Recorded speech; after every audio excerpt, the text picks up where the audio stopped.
The U.S. may drastically change its stance on Israel following Benjamin Netanyahu's re-election victory. The prime minister made a campaign pledge to oppose an independent Palestinian state, which puts him at odds with U.S. policy. Major Garrett joins us from the White House. Major, thanks for being here.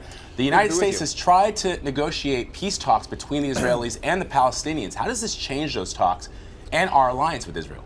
Well, President Obama has ordered his top advisors to seek alternatives to direct negotiations between the Israelis and the Palestinians on a two-state solution. Now, as we discussed yesterday, those peace talks have been moribund for many, many months. But when, in the heat of the campaign, Benjamin Netanyahu said, "I'm not going to negotiate a two-state solution with the Palestinians if I'm reelected," that changed everything, because that was a dramatic reversal from Netanyahu's pledge to do that very thing back in 2009.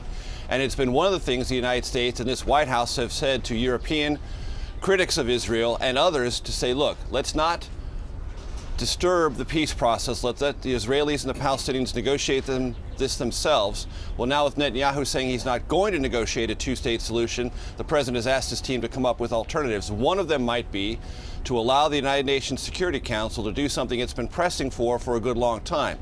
Pass a formal resolution acknowledging the existence of a Palestinian state.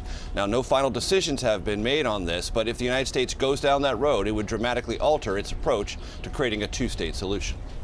Major, isn't it possible that Bibi Netanyahu said all of this in the fever of campaign rhetoric and that he may soften his stance now that he has been elected?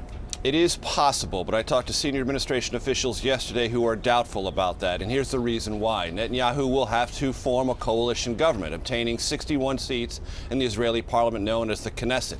He is likely to align himself with coalition partners very much against the creation of a formal Palestinian state, and as a result he may have very little political latitude or maneuverability to walk that back. It is theoretically possible. The administration will certainly wait to hear from Netanyahu what he believes on this as he puts that coalition government together, but many people here at the White House are doubtful he'll walk it back, and that means they're confronted with a new and unpleasant reality and are looking for new alternatives. Major, before we let you go, what are the implications for the talks with Iran?